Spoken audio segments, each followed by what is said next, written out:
नमस्कार. मी सुधाकर काशीद, निवासी संपादक तरुण भारत. गेले साधारण वर्ष दीड वर्ष झालं आम्ही दर आठवड्याला त्या आठवड्यात कोल्हापूर शहर असू दे, जिल्ह्यात असू दे, तालुक्यात कुठेही काही घडलेली, फक्त कोल्हापूर असं मर्यादित न ठेवता जिल्ह्यात असू दे, राज्यात असू दे, देशात असू दे, अशी एखादी जी घडलेली आहे की त्या घटनेचा संबंध कळत न कळत सर्वसामान्य माणसाशी येतो. अशा सर्व घटनावर भाष्य करण्यासाठी हे अगदी मोठे तज्ज्ञ वगैरे अशा स्वरूपाचं नाही, पण ज्या तुमच्या आता आम्ही हा विषय घेतलाय महागाईचा. तर महागाईचा विषय कशा वेगळ्या वेगळ्या अंगानं वेगवेगळ्या घटकाशी जाऊन भेटतो, त्याचे प्रत्यक्ष परिणाम सर्वसामान्य माणसावर कसे होतात या संदर्भात तुमच्या तोंडातून तुमचे ते अनुभव नेमकं काय चाललेलं आहे आणि तुमच्याकडून काही अशा उपाययोजना अगदी छोट्या छोट्या माणसांनी सुचवल्या की त्या सरकार दरबारी त्याची नोंद घ्यावी लागली असे अर्थ घेतले. आम्ही यापूर्वी कोल्हापुरातले काळे धंद्यावर हे केलं. कोल्हापुरातला जो गांजा नावाचा प्रकार सगळे तरुण त्यातनं ग्रस्त झालेले आहेत त्याच्यावरची चर्चा घेतली. शाळा प्रवेशात जी देणगी द्यावी लागते, सर्वसामान्य माणसाची कशी ससे उलपट होते त्याच्यावर घेतलं. नीटचा जो आताचा ताजा विषय होता तो घेतला. विनापरवाना बांधकामे, महापालिकेची स्वच्छता, अशा अगदी सर्वसामान्य माणसाला रोज येऊन भिडणारे जे विषय आहेत त्याच्यावर आम्ही हे अशा स्वरूपाचं चर्चासत्र घेतो. हे चर्चासत्र म्हणजे वादविवाद, समोरचा माणूस हे चांगलंच आहे म्हणतो, तुम्ही त्याला हे कसं चूक आहे असं एकमेकाचं खोडून काढायचं वगैरे काय प्रकार नाही. संवाद, वाचकाशी संवाद, सोप्या भाषेत तुम्ही हे वाचकांच्या पर्यंत आपण जायचं आहे. त्याच्यासाठी या राऊंड टेबलचा आज महागाई आणि त्याचे कळत न कळत सर्व घटकावर कसे झालेले परिणाम आहेत या संदर्भातला आजचं हे चर्चासत्र आहे. फक्त आत्ताच्या याला म्हणजे वेगवेगळे घटक अशा यासाठी सांगतो. किराणा दुकानदार संघटनेचे संदीप वीर आहेत, लॉरी असोसिएशनचे सुभाष जाधव आहेत, हॉटेल व्यावसायिक संघटनेचे उज्ज्वलजी नागेशकर आहेत, भाजीपाला फळे म्हणजे ज्याचा रोज आपल्याशी संबंध येतो मुबीन बागवान आणि नवबान बागवान आहेत. त्यानंतर गृहिणी आणि एक पालक प्रतिनिधी म्हणजे मुलांच्या पालक अशा अर्थानं दीपा शिपोरकर ताई आहेत. त्यानंतर लक्झरी वाहतूक संघटना, फक्त लक्झरी असं म्हणत नाही, वाहतूक संघटनेवर याचं कसे हे झालेलं आहे याच्यासाठी सतीश कांबळे आहेत. ग्राहक पंचायतीचे प्रांत सदस्य बुरांडे आहेत आणि उमेश वालावलकर किराणा दुकानदाराचे आहे. म्हणजे सगळ्यात पहिल्यांदा जे महागाई जाणवू लागते ती या किराणा दुकानापासून. म्हणजे तिथं तुम्हाला लोक अगदी सोप्या काल तर असं होतं की आज असं, म्हणजे प्रतिक्रिया उमटायला तिथून सुरुवात होते. तर आपण आपापलं मत, आपले अनुभव अगदी वेगळे असे कसे बोलू असं अजिबात नाही. हा संवाद आहे. हे माझा मुद्दा मी कसं मांडू, कित्येक दिवस मनात घर करून बसलेला असतो, पण तुम्ही इथे नक्की व्यक्त व्हा, म्हणजे त्यातून काहीतरी सुचेल, दुसऱ्याला सुचेल असं होईल. तर आपण सुरू करूया. फक्त एक याची मर्यादा एक आहे, वेळेच्या मर्यादेचं तेवढं फक्त हे, कारण एका विशिष्ट वेळेचं संपवावं लागतं आणि तेवढा वेळच ते दाखवावं लागतं. त्यामुळे प्रत्येकाने 4-5 मिनिटं घ्या. अगदी महत्त्वाचा मुद्दा असेल तर आपण ऍडजस्ट करू. त्यात अगदी असं नाही की त्याच्यावरच जायचं नाही वगैरे असं नाही, पण त्यामुळं फक्त ते नेमकेपणा त्यात येऊ दे एवढीच फक्त अपेक्षा आहे. नमस्कार, मी कॉम्रेड सतीश चंद्र कांबळे. मी या ठिकाणी कालच आम्ही महागाईवरती आंदोलन केलं आमच्या पक्षाच्या वतीने. महाराष्ट्र राज्यात सगळीकडे महागाई कशी वाढलेली आहे आणि महागाईच्या संदर्भात रेशन धान्य दुकानदारांचं जे आम्ही आंदोलन केलं होतं त्यामध्ये 2 जणांचे बळी देखील गेले होते. काशीद साहेब, तुम्हाला माहिती आहे की कोल्हापुरात मोठा उठाव त्या बाबतीत झाला होता की स्वस्त धान्य मिळालं पाहिजे अशा पद्धतीचं. तर आता मी जो या ठिकाणी उपस्थित आहे तो लक्झरी बस संघटनेच्या वतीने या ठिकाणी उपस्थित आहे. तर या ठिकाणी महागाईची झळ म्हणजे आता काशीद साहेबांनी सांगितलं की त्यांनी याच्यापूर्वी म्हणजे कोल्हापूरमधल्या नशेबाज किंवा जे नशा होते त्या संदर्भात, नंतर मनपाचं जे महानगरपालिकेने जे स्वच्छता साफसफाई याच्या बाबतीत हे घेतलेलं होतं, गोलमेज परिषद राऊंड टेबल ज्याला म्हटलं जातं ते घेतलेली होती. आणि मला असं वाटतं की ही गोलमेज परिषद ज्याप्रमाणे महात्मा गांधीजी ज्या गोलमेज परिषदेला गेले होते त्याचप्रमाणे ही महत्वाची आहे. कारण हे एक म्हणजे मीडिया ज्या वेळेला असं म्हटलं जातं की विकला गेलाय, आम्ही तर म्हणतोच आणि त्याच्यामध्ये मतमतांतर असतील, पण अशा वेळेला हे तरुण भारत हे चांगलं काम करत आहे आणि ते वाखाणण्याजोग आहे. आणि आता त्यांनी महागाईच्या संदर्भात या ठिकाणी ही जी परिषद बोलवलेली आहे त्याच्यामधनं निश्चितच एक चांगलं लोकांच्या समोर जाणार आहे, कारण इथे निश्चितच मोठमोठे लोक जे जाणकार आहेत, जे तज्ज्ञ आहेत, ते या ठिकाणी उपलब्ध आहेत. या मंथनातनं चांगली गोष्ट जाईल एवढं मात्र निश्चित. पण महागाई म्हणजे हे जे काशीद सर तुम्ही जे अगोदरच्या हे जे बोलवलेले होते त्या सर्व याचं मी या ठिकाणी अभिनंदन करतो. मला बोलवलं त्याबद्दल मी तुमचे आभार मानतो. पण हा जो महागाई इतर जे प्रश्न होते ते ठराविक वयोगटातल्या किंवा नशा करणाऱ्यांना नशेच आहे, मनपाचे कचरा आहे हा सर्वसामान्य लोकांचा आहे. पण हा महागाईचा प्रश्न हा मला वाटतं की तुमच्या घरापासून ते सर्व इथं जे उपस्थित आहेत पत्रकार आहेत त्या सगळ्यांच्या घरामध्ये येऊन ठेपलेला आहे. आणि महागाईचा जर काही CPI इंडेक्स म्हणजे कंझ्युमर चा जो निर्देशांक आहे तो जर काय आपण बघितला तर तो सरकारी निर्देशांक 6 ते 7% आहे. पण ऍक्च्युली मार्केटमध्ये गेल्यानंतर तो जो प्रत्यक्ष गृहिणीला इथं मॅडम आहे तर तो 20 ते 25% वाढलेला हे समोर येतं. म्हणजे सरकार महागाई कोणाला वाढलेली नाही. आत्ता थोड्या दिवसापूर्वी म्हणजे महागाईचा घटक मी लक्झरी बस असोसिएशनचा अध्यक्ष आहे, म्हणजे वाहतूकदारांचा अध्यक्ष आहे, त्यांच्या वतीने बोलतो की महागाई कधी वाढते तर महागाई वाढण्याचं कारण असतं की पेट्रोल आणि डिझेलची दरवाढ. आणि पेट्रोल आणि डिझेलची दरवाढ ही एवढ्यासाठी महत्वाची असते कारण पेट्रोलचे आणि डिझेलचे दर वाढले. आता आमचे बापू आहेत ते ट्रकमध्ये हे करतात तर माल वाहतुकीचे सर्व दर वाढतात. तर प्रत्येक वेळेला मला वाटतं की सगळ्यांना या ठिकाणी उपस्थित असलेल्या प्रत्येकाला हा डिझेल आणि पेट्रोलची दरवाढ म्हणजे ही जाणवली असेल किंवा महागाई जाणवली असेल. एकाच व्यक्तीला ही महागाईची दरवाढ या ठिकाणी जाणवली नाही, ते म्हणजे या राज्याचे मुख्यमंत्री फडणवीस. त्यांनी सांगताना प्रत्येक वेळेला ते इंडेक्स कसा देतात की 2014 साली आम्ही राज्यावर आल्यापासून कसा कसा दर होता आणि त्या पद्धतीने मग आत्ता कसा वाढलेला आहे असा ते इंडेक्स देत असतात. पण या ठिकाणी मी तुम्हाला जाणीवपूर्वक सांगतो की या वेळेला जे फडणवीसांनी सांगितलं ते 2014चं सांगितलं नाही, ते त्यांनी बाहेरच्या इतर देशातलं कसा महागाई वाढली म्हणजे अमेरिकापासून ते इटलीपर्यंत सर्व देशामध्ये पेट्रोल आणि डिझेलचे दर कसे वाढले हे सांगितलं, किती पटीने वाढले ते सांगितलं. तर मला असं सांगायचंय की अमेरिकाशी आपण कम्पेअर करू शकत नाही. आपल्यापेक्षा त्यांची इकॉनॉमी 6 पटीने जास्त आहे.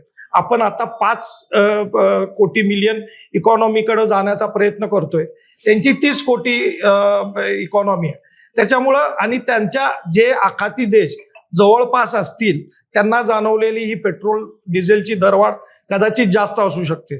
पण या ठिकाणी आकडेवारी आपल्याकडे उपलब्ध आहे, नेटवर उपलब्ध आहे की 2014 साली विद्याधर सर पिंपळे साहेब जर काही ज्या वेळेला मनमोहन सरकारचं राज्य होतं त्यावेळेस प्रति बॅरल जे क्रूड ऑइल आहे त्या क्रूड ऑइलचा दर होता $105.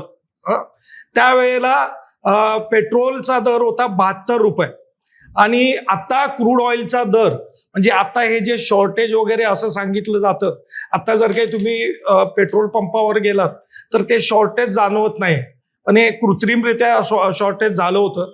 आता हे जे फडणवीस सांगतात त्याप्रमाणे कदाचित ते बरोबर असेल, पण त्यावेळेला आत्ता प्रति डॉलर बॅरलचा दर हा $96 आहे. आणि हा दर किती होता 2014ला मनमोहन सिंगचं सरकार होते. आम्ही काही काँग्रेसचे समर्थक नाही आहोत.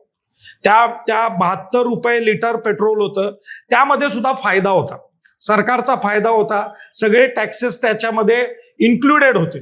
म्हणजे जो टॅक्स म्हणजे एक सांगितलं जातं की डबल टॅक्सेशन करू नये, त्याच्या बाबतीत आमची नेहमीच म्हणजे एखाद्या गुन्हेगाराला जर काही जन्मठेपेची शिक्षा दिली तर त्याला फाशीची शिक्षा देऊ नये असं एक अलिखित संकेतांक आहे. पण टॅक्सेशनवरती टॅक्सेशन म्हणजे वॅट पण घेतला जातो महाराष्ट्र सरकारकडनं आणि त्याच्याबरोबरच एक्साईज ड्युटी पण घेतली जाते. आता याची आकडेवारी ज्यावेळेस पुढे मी येईल त्यावेळेला मी सांगेन.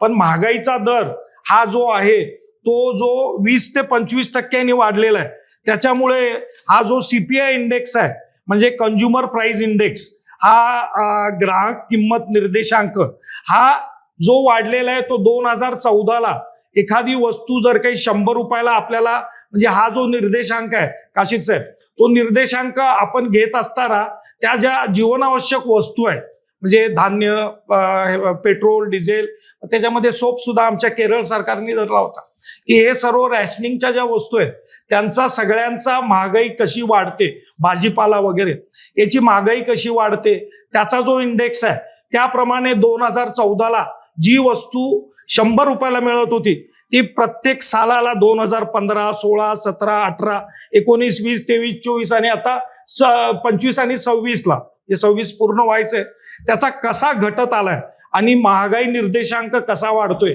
की 100 रुपयाची वस्तू म्हणजे सोप्या भाषेत मी सांगतो, वेळ कमी आहे, तर 100 रुपयाची वस्तू ही 170 ते 180 रुपये आपल्याला खरेदीला लागतात. म्हणजे जवळपास दुप्पट महागाईचा निर्देशांक हा वाढलेला आहे.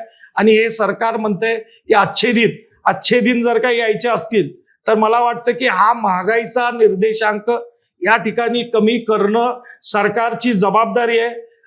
पेट्रोल डिझेलचा दर याच्यावरती म्हणजे नफेखोरी जी सरकारची चालू आहे म्हणजे त्याची आकडेवारी मी पुढे सांगेन की एक्साईज मध्ये रोज किती नफा मिळवला जातो ते देखील या ठिकाणी मी आकडेवारीनुसार म्हणजे तुम्हाला आत्ता सांगू.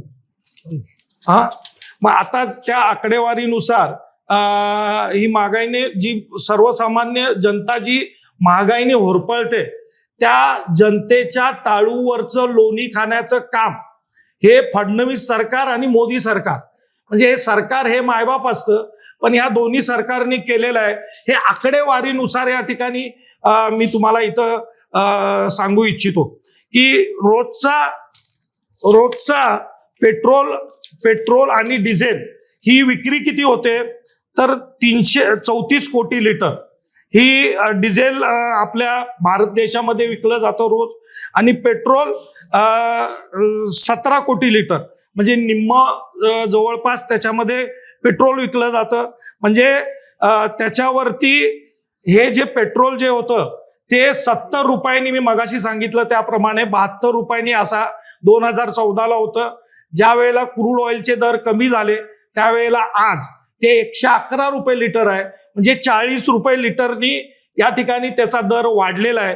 म्हणजे 17 कोटी लिटर म्हणजे 170 मिलियन लिटर जर काही पेट्रोल 40 रुपयांनी महागलं याच्यामध्ये परत फायदा सरकारचा आहे तर ते 680 कोटी रुपये सरकार सर्वसामान्यांच्या म्हणजे महागाईचे दर वाढण्याला कारणीभूत मी जे पहिल्यांदा सांगितलं की पेट्रोल आणि डिझेल आहे त्याप्रमाणे हे 680 कोटी रुपये सरकारचा रोजचा फायदा आहे.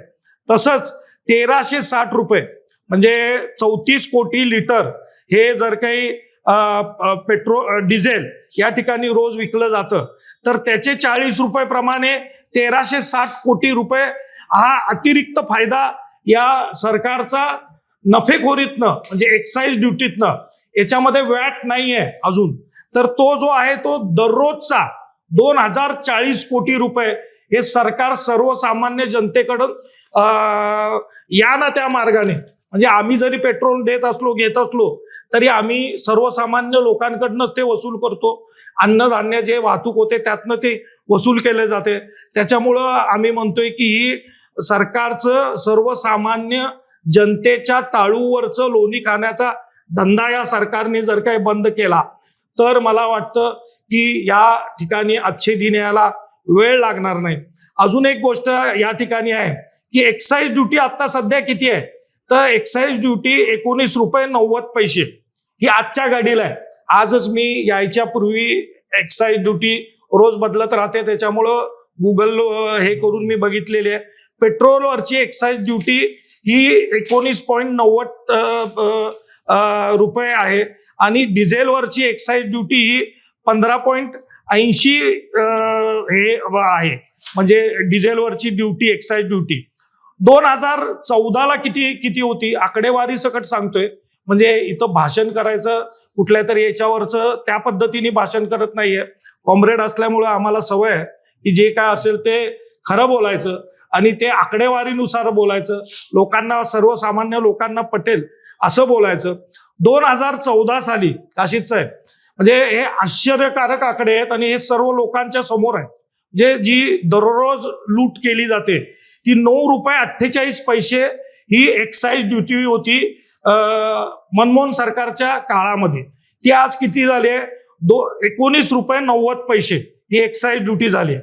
म्हणजे 10 रुपये 42 पैसे, जी 9 रुपये 48 पैसे होती त्याच्यामध्ये 10 रुपये 42 पैशाने ही एक्साईज ड्युटी वाढलेली आहे. आता डिझेलच्या बाबतीत तर त्याच्यापेक्षा भयानक गोष्ट आहे. ही डिझेलच्या वरती एक्साईज ड्युटी होती 3 रुपये 56 पैसे. म्हणजे काँग्रेस सरकारने, परत एकदा सांगतो की या ठिकाणी सर्वसामान्य लोकांचे जे जेवण खाण्याचे जे दर आहेत किंवा किराणा मालाच्या वस्तूंचे दर आहेत ते वाढू नयेत, त्याच्यासाठी त्यांनी 3 रुपये 56 पैसे एक्साईज ड्युटी ठेवली होती. ती आज एक्साईज ड्युटी प्रत्येक सालाला कशी कशी वाढत गेली, कशी कशी न कळतपणे लुटमार केली गेली हे या ठिकाणी उपलब्ध आहे. पण वेळेअभावी मी सांगत नाही. 15 रुपये 80 पैशांनी ती आत्ताची एक्साईज ड्युटी डिझेलवरची झालेली आहे. म्हणजे 12 रुपये 24 पैशाने एक्साईज ड्युटी वाढलेली आहे. म्हणजेच काय, जर काही 17 कोटी लिटर पेट्रोल हे विकलं गेलं तर एक्साईज ड्युटी किती रुपये घेतली जाते? अतिरिक्त एक्साईज ड्युटी 177.14 कोटी रुपये हे अतिरिक्त एक्साईज ड्युटी सरकार घेते. ही एवढी मोठी दररोजची ही लुटमार या सरकारच्या वतीने चालू आहे. तसंच डिझेलच्या बाबतीत 34 कोटी डिझेल रोज विकलं जातं. ही उपलब्ध आकडेवारी आहे. त्यानुसार जी डिझेलची जी एक्साईज ड्युटी आहे ती 416.16 कोटी रुपये, हे एक्झॅक्ट फिगर मी या ठिकाणी सांगतोय, एवढी वाढलेली आहे. आणि म्हणजेच दररोजचा एक्साईज ड्युटीचा कम्पॅरेटिव्हली काँग्रेस सरकार 2014चं, किंवा काँग्रेस सरकार नाही म्हणत, 2014चं सरकार जे एक्साईज ड्युटी घेत होतं ते आणि आत्ताचं सरकार जे एक्साईज ड्युटी घेतं ते दररोज 593.30 कोटी रुपये हे जास्त घेते. आणि अशा प्रकारे या सरकारची सर्वसामान्य लोकांवरची लुटमार चालू आहे. आता हा जो महागाईचा निर्देशांक आहे तो कसा कसा वाढत गेला ते सेकंड टर्मला मी या ठिकाणी सांगेन, कारण इतर बरेचसे जण बोलायचे. नमस्कार, मी सुभाष रामचंद्र जाधव, अध्यक्ष Kolhapur district lorry operator association. आज तरुण भारतचे संपादक आमचे मित्र सुधाकर काशीद साहेब, पत्रकारितेमध्ये ज्यांनी अखंड आयुष्याची 50 वर्षे घालवलीत, त्यांनी महागाई या विषयावर बैठक बोलली. त्याबद्दल मी त्यांचं प्रथमतः लॉरी असोसिएशनतर्फे अभिनंदन करतो. आजचा विषय आहे डिझेल, पेट्रोल, गॅस दरवाढ आणि त्याचे होणारे परिणाम, वाहतूक व्यवसायावर होणारे परिणाम आणि महागाई. या महागाई या विषयावर आपल्याला विश्लेषणात्मक बोलायचं आहे. त्यात माझ्यावर जी जबाबदारी आहे ती कोल्हापूर जिल्ह्यामध्ये 15,000 ट्रकधारक आहेत. आमच्या राज्यामध्ये जवळपास माल वाहतूक करणारे छोटे मोठे टेम्पो आणि truck, tempo, tanker, dumper, trailer ही मिळून 10 लाखाच्या वर ही वाहनं आहेत. आणि त्यांच्या बाबतीत बोलायचं झालं तर आज आमच्या वाहतूक व्यवसाय, दळणवळण व्यवसाय, जितका शेतकरी हा महत्त्वाचा घटक आहे, तो आपला अन्नदाता आहे, त्याला विसरून चालणार नाही. तेवढ्या प्रमाणातच आम्ही दळणवळणाचं, वाहतुकीचं काम करणार आहे. या राज्यातून त्या राज्यात, या जिल्ह्यातून त्या जिल्ह्यात, त्याचबरोबर एअरपोर्टपर्यंत माल नेणे, जहाजापर्यंत माल नेणे, रेल्वे धक्क्यापर्यंत माल नेण्याचं काम आम्ही माल, ट्रक, टेम्पो वाहतूकदार करत असतो. महत्त्वाचा घटक आहे. परंतु राज्य सरकार किंवा केंद्र सरकार आम्हाला कोणत्याही प्रकारच्या सुविधा देत नाही आहे आणि आमची दखल सुद्धा घेत नाही. देशामध्ये प्रथमतः टॅक्स भरणारा आमचा हा घटक आहे. प्रथमतः 3 टनापर्यंतची जी वाहनं आहेत, आज 15 वर्षाचा टॅक्स भरतात, इन्शुरन्स भरतात. आणि मल्टीएक्सेलवाले आम्ही ट्रकधारक आहेत, वर्षाचा टॅक्स भरतो आणि मग रस्त्यावर चालतो. प्रथम टॅक्स भरणारा आमचा घटक आहे. आमच्या या माल, ट्रक, टेम्पो वाहतूकदार व्यवसायावर अतिशय बिकट परिस्थितीमध्ये आमचा हा व्यवसाय चालू आहे. मित्र, मनमोहन सिंग ज्यांचं सरकार होतं 4 ते 14, त्या काळामध्ये शेवटचा दर $2012, 13, 14 $128 प्रति डॉलर 220 लिटरचं बेस ऑइल, क्रूड ऑइल, ज्याला बेंट ऑइल म्हणतात, त्याचा दर होता. मग त्यावेळेला पेट्रोलचा दर होता $75. आता सतीशने सांगितलं डिझेलचा दर आमचा $65 दर होता. आणि त्याचबरोबर महागाई कंट्रोलमध्ये आणण्यासाठी 2007-8ला युरोप कंट्रीमध्ये, अमेरिकेसारख्या देशामध्ये आणि इतर युरोप कंट्रीमध्ये महागाईने अनेक राष्ट्र बेचिराख झालीत. परंतु मनमोहन सिंग अर्थतज्ञ असल्यामुळे त्यांनी आपली महागाई आटोक्यात आणली. वेतन आयोग वाढवला आणि क्रियाशील शक्ती सर्वसामान्य गोरगरीब जनतेची क्रियाशक्ती म्हणजे खरेदीची शक्ती वाढवली. त्यामुळे मंदी देशाला जाणवली नाही, मंदीतून बाहेर पडलं. 2014ला ज्यावेळेला 128 रुपये दर होता बेस ऑइल, क्रूड ऑइल ज्याला म्हणतात, आणि नशिबानं 2014ला आघाडीचं सरकार गेलं आणि कर्मधर्म संयोगानं मोदी सरकार सत्तेवर आलं.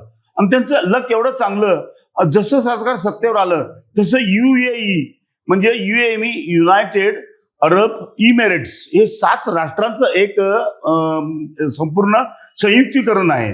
त्याला Iran, Iraq, Dubai, Kuwait, Bahrain, Doha आणि कतार ही तेल राष्ट्र आहेत. त्याचबरोबर चायना आणि रशिया ही तेल राष्ट्र आहेत. ती दर ठरवत असतात. आणि त्यावेळेला परिस्थिती एवढी बिकट आली, जहाजातून मालाची वाहतूक जास्त झाली, रेल्वे गाडीतून मालाची वाहतूक, बंदरं जास्त उभी राहिलीत, रेल्वे गाडीतून मालाची वाहतूक जास्त सुरू झाली. डिझेलचा म्हणजे खप कमी झाला, पेट्रोलचा खप वाढत गेला, डिझेलचा खप कमी होऊ लागला. आणि त्यामुळं कर्मधर्म संयोगानं हा दर त्यावेळेला साधारण 100 रुपये डॉलरच्या आत आला, 128 रुपयानं. शेवटचा दर तुम्हाला आश्चर्य वाटेल, 2016, 17, 18च्या दरम्यान $28 एक बॅरल मिळत होतं. तरी सुद्धा या मोदी सरकारने या पेट्रोल डिझेलच्या किमतीमध्ये 1 रुपया कमी केला नाहीये, 1 रुपया सुद्धा कमी केलं नाही. त्यावेळेला जर दर कमी झाला असता तर महागाईचं प्रमाण कमी आलं असतं. या कंपन्या ज्या आहेत डिझेल पेट्रोलच्या, भारत देशामध्ये आपली Bharat petroleum, Hindustan petroleum, Indian oil, एसो, इसार ह्या 5 कंपन्या देशाच्या कंपन्या आहेत, आपल्या देशाच्या कंपन्या आहेत.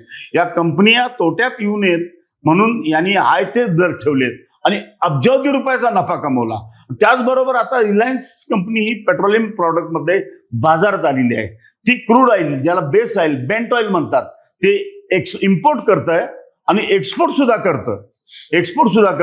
आणि त्यामुळं महागाईचा दर आता आटोक्यात येणं कठीण झालेलं आहे. आमचा माल ट्रक वाहतूक व्यवसाय अतिशय बिकट परिस्थितीमध्ये जातोय. तुम्हाला आश्चर्य वाटेल, आज आपल्या देशामध्ये केंद्र सरकार सुद्धा टॅक्स मोठ्या प्रमाणात लावतंय आणि राज्य सरकारनं आता याच्यावर पर्याय काय जर काढला पाहिजे ना. राज्य सरकारनं, आपल्या केंद्र सरकार मोठ्या प्रमाणात टॅक्स घेते, राज्य सरकार पेट्रोलवर 25% व्हॅट घेते आणि 10 ते 12 रुपये सरचार्ज घेते, डिझेलवर 24% व्हॅट घेते आणि 13 रुपये सरचार्ज घेते. हे जर दोन्ही कर रद्द केले तर पेट्रोल 75 रुपये लिटर मिळेल आणि डिझेल 65 रुपये लिटर मिळेल.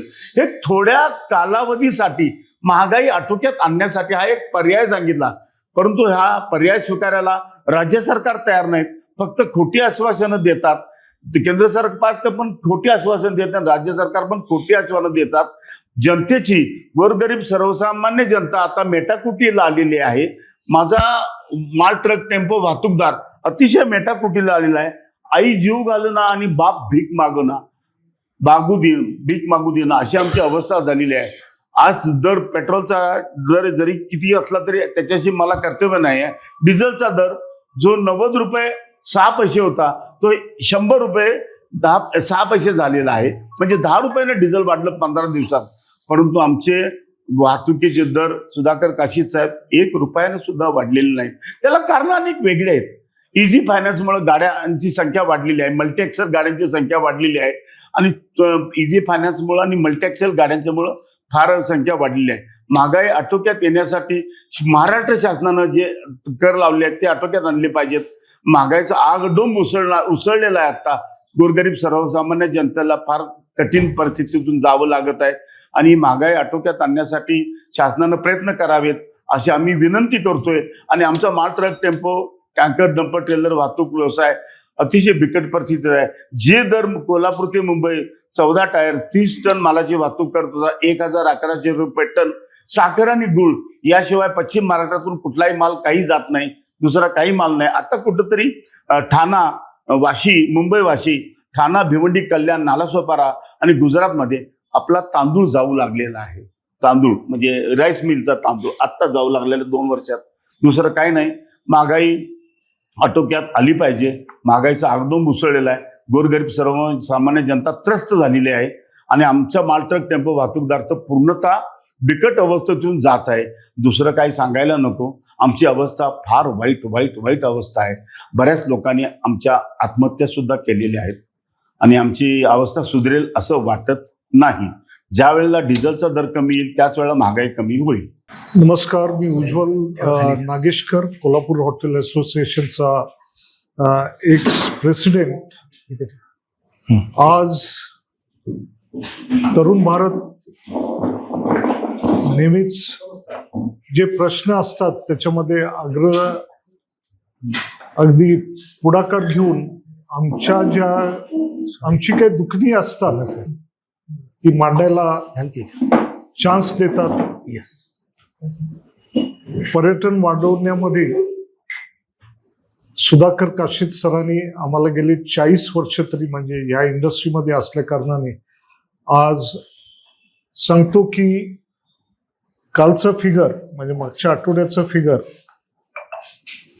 3 लाख पर्यटक कोल्हापूरला व्हिजिट करायला आलेले होते म्हणजे आलेले आहेत. आणखी पर्यटन कोल्हापूरचं बरंच वाढत चाललेलं आहे. आणखी हे पर्यटन वर्षभर चालू आहे. फ्लो हे आता वर्षभर फ्लो चालू ठेवायला लागणार. त्याच्याकरता ट्रान्सपोर्टवाले आहेत, पॅसेंजर ट्रान्सपोर्टवाले आहेत. तुमचा सुद्धा याच्यामध्ये सहभाग फार मोठा आहे. हॉटेल व्यवसाय म्हटलं तर आम्हाला भाजी कन्झ्युमर सुद्धा आहेत, माझे ग्राहक आहेत, आणखी सगळेजण मर्चंट्स आहेत. यांच्या सपोर्टमुळे आज आम्ही ही सगळी उलाढाल करत आहोत. उलाढाल आमच्याकरता, आमच्या बाकीच्या व्यवसायांकरता करत आहोत. आणखी याच्यामध्ये होरपळून आम्ही निघतो आहोत बायला गेलं तर. कारण गॅस तुम्हाला माहित आहे की आम्हाला मिळतो कुठून? कंपनीजकडून मिळतो. हे अधिकारी आणखी सगळे सांगतात 100% सगळं गॅस वगैरे मिळतोय. तुम्हाला सांगतो गेल्या 2 महिन्यामध्ये मला आजपर्यंत माझ्या हॉटेलला फक्त 5 सिलेंडर मॅक्सिमम गव्हर्नमेंट सप्लायर कडून मिळाले असतील. म्हणजे जे काय डीलर्स आहेत त्यांच्याकडून मिळाले असतील. बाकीचं आहे ते आम्हाला प्रायव्हेट ह्याच्यामधून घ्यायला लागतात. आज गॅस गेल्या 6 महिन्यामध्ये 1600 रुपयाला जो मिळत होता तो आज आम्हाला परत वाढलेले आहेत 3200 रुपये, म्हणजे डबल झालेला आहे. हे कुणाचे गव्हर्नमेंटचे रेट्स आहेत, पण आम्हाला कुणाकडून मिळत आहेत? आम्हाला मिळतोय ते प्रायव्हेट गॅस सप्लायर आहे त्या कंपनीमधून कमीत कमी 700 ते 800 रुपये पर सिलेंडरला जादा द्यायला लागतात. म्हणजे थोडक्यामध्ये 4000 अधिक रेटला आम्हाला गॅस घ्यायला लागतो. आमचे रेट्स आम्ही दररोज वरती करू शकत नाही. एकदा ऑक्टोबरमध्ये एकदा सगळे उपास आपले सगळे सण वगैरे ऑक्टोबर नोव्हेंबरला संपतात. आणखी त्याच्यामध्ये हॉटेल व्यावसायिक एकदाच रेट वाढवतो. आणखी त्याच्यामध्ये आम्ही अक्षरशः होरपळून निघतो. आमच्यावरती कमीत कमी 50 ते 60 गव्हर्नमेंटच्या रेग्युलेटिंग एजन्सीज आहेत की यांना सगळ्यांना तोंड द्यायला लागतं. कामगार वर्ग तुम्हाला माहित आहे आज म्हणजे आम्हाला वाईट वाटतं की ह्या महागाईमुळे कमीत कमी त्यांच्यावरती 2 ते 3 हजार रुपयेचा महिन्याचा खर्च वाढत चाललाय. तो कोणी सपोर्ट करायला लागतो? आम्हालाच सपोर्ट करायला लागतो. कामगार आहेत म्हणून आम्ही आहोत, आणखी ग्राहक आहेत म्हणून आम्ही आहोत. तर ह्याच्यामध्ये आम्हाला गप्प बसून हे सगळं करायला लागतं, सहन करायला लागतं. आज कोल्हापूरची हॉटेल इंडस्ट्री ही काय तेवढी त्या लेवलला गेलेली नाहीये की जिथं आम्ही पाहिजे तसे रेट मागू शकतो. आज आमचा एक्झिस्टन्स हे महत्वाचं आहे. आज जर का बघितलं गेल्या 2 महिन्यामध्ये कमीत कमी कोल्हापूरमध्ये एक 15 ते 20% जे ऑपरेटर्स आहेत ते सफर झालेले आहेत. कर्ज काढून लायसन्सेसचे सगळे ॲडव्हान्समध्ये टॅक्सीस वगैरे देऊन त्यांना आज धंदा बंद करायला लागलेला आहे. इतकी बिकट परिस्थिती आहे. आता तुमच्याकडून आम्ही हे सगळं खरेदी करतो. तुम्ही बघितलेलं आहे की किती रेटने आम्ही तेल, किती रेटने म्हणजे जिथं 2000 रुपयांनी आम्हाला तेल मिळत होतं ते आज 2700 रुपयांनी तेल घ्यायला लागलं. पण आम्ही काय रेट बदलू शकत नाही. आणखी हे सगळं सहन करायला लागतं आम्हाला. गव्हर्नमेंटला आम्ही टॅक्सीस म्हणजे प्रचंड प्रमाणामध्ये टॅक्सीस कलेक्ट करून देतो. लायसन्स फीज, ही फी, ती फी करत करत. तर हे सगळं असताना एक आमचं सामाजिक म्हणजे we are into social catering बघायला गेलं तर कुणाच्या घरामध्ये आनंदाचा दिवस असेल, दुःखाचा दिवस असेल, तिथे केटरिंग करायला लागतं. आज आपल्याकडे कोल्हापूरला जसं माझ्याशी सांगितलं की आपण 3 लाख टुरिस्ट येतात. आणखी त्यांचं खाणं पिण्याचं सगळं आम्हाला मॅनेज करायला लागतं. ही यंत्रणा आहे. आणखी ही यंत्रणा सगळी प्रायव्हेट आणखी आमच्या लोकांनी चांगल्यापैकी सपोर्ट केलेला आहे. कुणाच्याही कसल्याही कंप्लेंट्स नाही आहेत कशाबद्दलही. आणखी अशा प्रकारे आम्ही आमची सामाजिक जबाबदारी पार पाडतो आहे. आज कमीत कमी आमच्याकडे 10,000 छोटे मोठे उद्योजक आहेत. त्याच्यामध्ये केटरिंग व्यवसाय करणारे सुद्धा आज बऱ्यापैकी वाढलेले आहेत.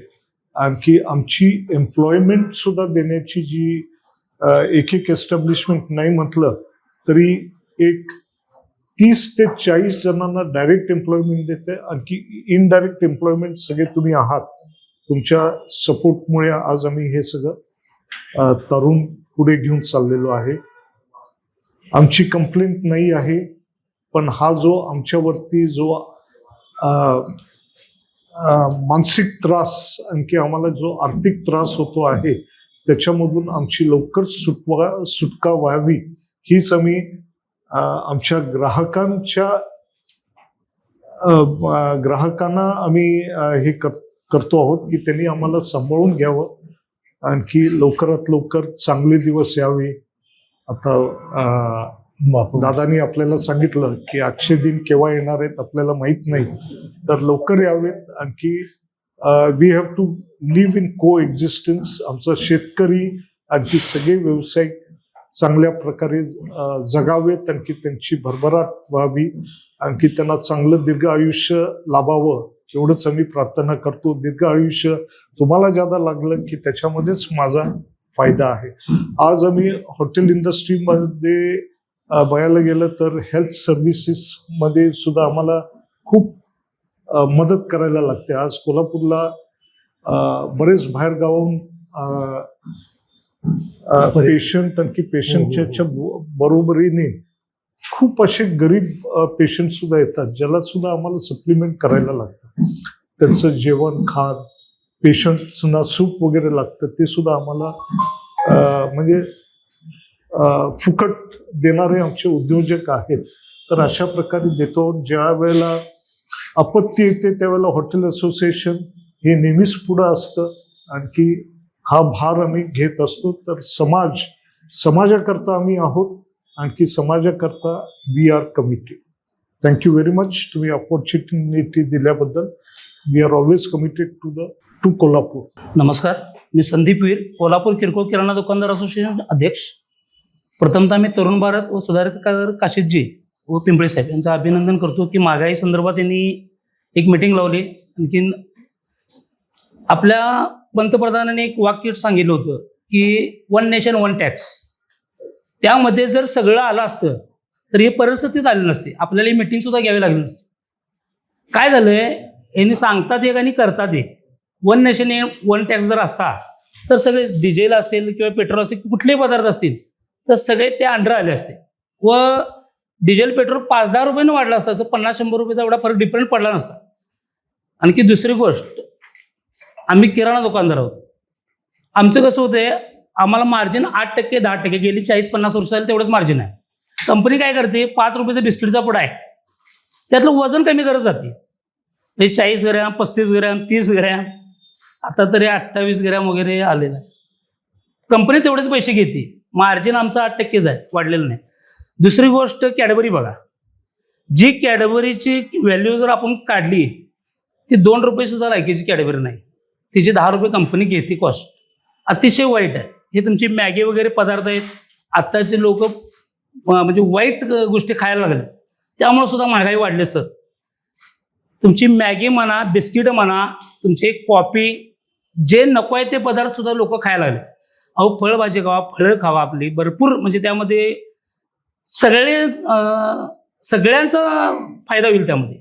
पण हे बिस्किट आता 3-3 महिने 4-4 महिने झालेले बिस्किट आमच्या दुकानात असतात, तरी सुद्धा गिऱ्हाईक तेच मागते. आम्हाला वाईट वाटतं. हे म्हणजे शरीरासाठी घातक आहे.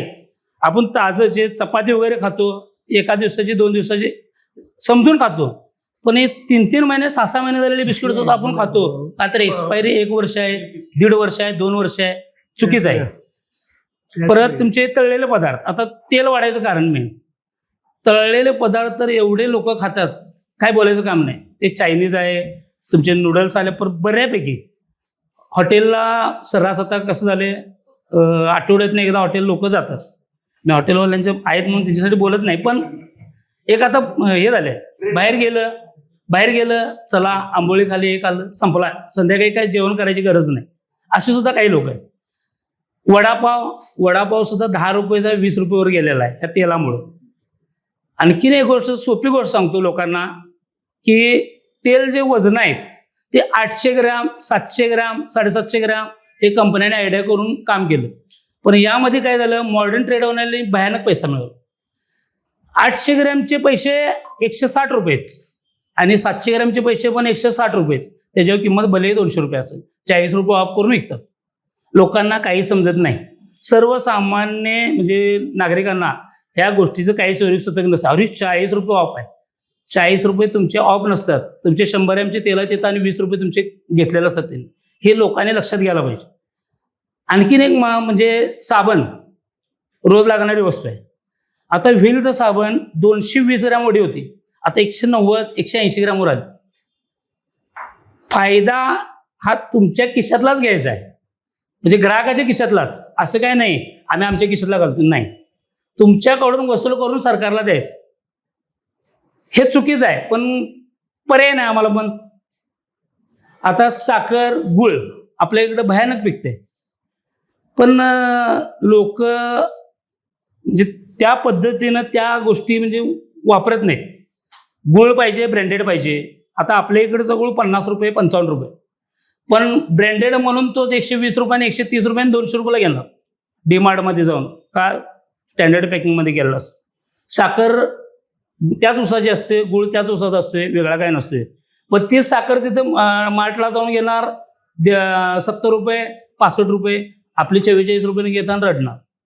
हे महागाई वाढणारच, लक्षात घ्या.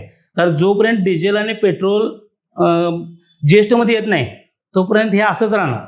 माझं तर मत आहे, आता 150 रुपयेपर्यंत नेतील, कारण बाहेरच्या देशात म्हणणार 300 आहे, आमच्याकडे 150 करूया, असा त्यांचा हे होणार आणि 150 पर्यंत नेऊन ठेवणार.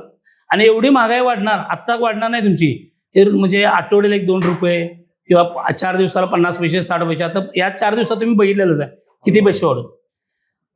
यामुळं काय होणार आहे, नुकसान फक्त खालच्या वर्गाचं होणार आहे, वरच्या कोणाचंही नुकसान होणार नाही. मरणार तो गरीबच मरणार. तरुण भारतने आयोजित केलेले हे महागाई या विषयावरच्या चर्चासत्रामध्ये श्री काशीद साहेब यांचे मी आभार प्रदर्शित करतो. मी एक किराणा दुकानदार आहे. या व्यवसायामध्ये साधारण 30 वर्षे मी आहे या व्यवसायामध्ये. उमेश वालावलकर मी. जर विचार केला 2010 साली आणि आत्ताचं 2026 याची जर महागाईची तुलना केली आणि आमदानीची तुलना केली तर महागाई होतच राहणार. जसं आमदानी पण वाढणार. म्हणजे साधारणतः 2010 साली एखाद्या कष्टकरी सेंट्रिंगवाल्याची वगैरे हजेरी 110 होती, ती आज 700 रुपये झाली, म्हणजे 5 पट वाढली. त्या काळामध्ये गहू 16 रुपये होता किलो, तो 5 पट झाला तर आज 90 रुपये व्हायला पाहिजे होता. किंवा अगदी आमच्या वडिलांचं पूर्वी किराणा दुकान होतं, तर माझ्याकडे ती वही आहे, त्यामध्ये 60 पैसे किलो तेल होतं, पण त्यावेळी मास्तराचा पगार मात्र 24 रुपये होता. म्हणजे सांगण्याचा उद्देश काय, ही अर्थव्यवस्थेची ही हे होत जाणार. मुख्य मुद्दा कोणता आहे की शेती हा खरं म्हणजे सगळ्याचा मूलभूत आधार आहे. आणि शेती मालाला जे दर मिळतात ना, ते उत्पादनावर खर्चावर आधारित पाहिजे. उत्पादन खर्च, त्यानंतर तिची प्रोडक्शन कॉस्ट, नंतर तिची विक्री किंमत ठरली पाहिजे. मग प्रोडक्शन कॉस्ट कमी होण्यासाठी उत्पादन प्रचंड व्हायला पाहिजे आणि त्यामध्ये रोजगार निर्माण व्हायला पाहिजे. आज त्यामध्ये शेती व्यवसायामध्ये किंवा शेती ह्याच्यामध्ये रोजगार करायला जाणारा वर्गच नाही आहे. तरुण वर्ग तर त्यामध्ये जायलाच तयार नाही, कारण त्यांची लग्नच होत नाहीत. शेती आहे, शेतात काम करायला पाहिजे, अजिबात नाही, मला मुलगी द्यायची नाही, असा प्रत्येक पालक विचार करायला लागला. दुसरी बाजूला IT क्षेत्र, 1,00,000, 1,25,00,000, 1,50,000 पगार, सहज आलेला पैसा जो महागाई वाढवायला कारणीभूत ठरतोय. म्हणजे सहज एखादी वस्तू कारण नसताना ती विकली जावी लागली. ज्यावेळी अर्थव्यवस्थेमध्ये प्रचंड प्रमाणात पैसा ओतला जातो ना, मग तो बनावट नोटाच्या आधारे असो किंवा की ती महागाईला ते उत्तेजन मिळते. हा एक मुद्दा. दुसरी गोष्ट, आमच्या व्यवसायाशी निगडीत जर बोलायचं झालं तर फुगवलेल्या MRP, ऑनलाईन ट्रेडिंग किंवा मॉल, जर उदाहरण द्यायचं झालं तर पॉन्ड्स, माझ्या दुकानचं उदाहरण, पॉन्ड्स 25 ग्रॅमची किंमत 10 रुपये. हा, लक्षात घ्या, 25 ग्रॅम पॉन्ड्स 10 रुपये, म्हणजे 100 ग्रॅम कितीला झाला, 40 रुपयाला. आणि 400 ग्रॅम किती झाला, 160, 160 रुपयाला झाला. डीमार्टमध्ये गेल्यानंतर तुम्हाला 400चा पॉन्ड, 400 ग्रॅमचा पॉन्ड्स 400 MRPचा तुम्हाला 300 रुपयाला मिळणार. अहो, जिची तर कॉस्टच 160 आहे, ती सुद्धा छोटं प्लॅस्टिक वापरून 400 ग्रॅम पॉन्डची किंमत 160 रुपये होते. जर 10 रुपयाचे घेतले, ती तुम्ही 400चं 300ला देताय. म्हणजे MRP फुगवणे हा जो प्रकार आहे, ह्याला आळा घालण्यासाठी काशी साहेब, माझं असं मत आहे की GST हा MRP वर बसवायला पाहिजे. हा माझा मुद्दा महत्वाचा आहे. GST जर MRP वर बसवला तर जादा टॅक्स भरावा लागेल, म्हणून MRP वर कंट्रोल येईल आणि आपोआपच फुगवलेल्या किमती आणि ग्राहकांची दिशाभूल ही बंद होईल. दुसरी गोष्ट, एक माझ्यामध्ये 15 वर्षापूर्वी एका कंपनीने नेट फ्री दिलं, वर्षभर नेट फ्री दिलं. लोक सवयीचे गुलाम झाले आणि आज महिन्याला 400 रुपये नेटसाठी खर्च करतात, एक जण दिवसाला करतात. तसं हे ऑनलाईन जे आहे की नाही, ब्लिंकिट, झोमॅटो, आज आम्हाला सवयीची गुलाम करायला लागल्यात. तुम्हाला सांगतो, ब्लिंकिट तोट्यात आहे, झोमॅटो तोट्यात आहे, गेली 15 वर्ष तोट्यामध्ये आहे, ती प्रचंड तोटा आहे, पण ती धंदा करतात. त्यांना ही आमची जी किराणा दुकानदारांची साखळी आहे की नाही, ती संपुष्टात आणायची आहे, मक्तेदारी तयारी करायची आहे आणि पूर्ण आम्हाला देशोधडीला लावायचं आणि मग यांना बरोबर फक्त फोनवर माल मागवणे आणि त्याच्यावर चार्जेस बसवणे आणि 10 रुपयाची वस्तू 40 रुपये चार्ज 50 रुपयाला विकणे, पर्याय नसणार आहे. आणि हे घडणार आहे, हे सत्य आहे. बरं, आपली अर्थव्यवस्था, प्रचंड लोकसंख्या, याचा जर विचार केला तर छोटे छोटे उद्योग आवश्यक आहेत. गल्लीबोळातली किराणा दुकानं आवश्यक आहेत. प्रत्येक घरात 4 पैसे खेळले पाहिजेत. फक्त एकच कोणी डीमार्टचा तोच फक्त श्रीमंत व्हावा, अदानीच फक्त श्रीमंत व्हावे असं नाही आहे. प्रत्येकजण हातभार लावतोय अर्थव्यवस्थेला. आज आपल्या इथल्या लोकांना माहित नाही, सर्वसामान्य लोकांना, की मी 10 रुपयाची वस्तू घेतल्यानंतर 12.5% म्हणजे ₹1.25 मी सरकारला टॅक्स भरते. हे सर्वसामान्य लोकांना माहितच नाही. आणि त्या पैशाचा उपयोग सरकार आमच्या प्रती किती करतंय हे विचाराचा आम्हाला हक्क आणि अधिकार आहे, पण उदासीनता आहे. हे कुठपर्यंत चालणार आहे? महागाई होणार, महागाई होत राहणार, अर्थव्यवस्थेचे पायऱ्या चढतच राहणार. पण त्याबरोबर लोकांचं स्वतःचं वैयक्तिक उत्पन्न, दरडोई उत्पन्न पुन्हा आरोग्य व्यवस्था. आज माझ्या दुकानचं सांगतो, मला अशी एक भीती वाटते, हे गिऱ्हाईक म्हटलं, आज आमच्यात वडिलांना ऍडमिट केले, मुलग्याला भीती वाटते, हे नक्की आता उधार मागणार माझ्याकडे. अहो, एक दवाखाना आला ना 4 लाखाला दणका बसला.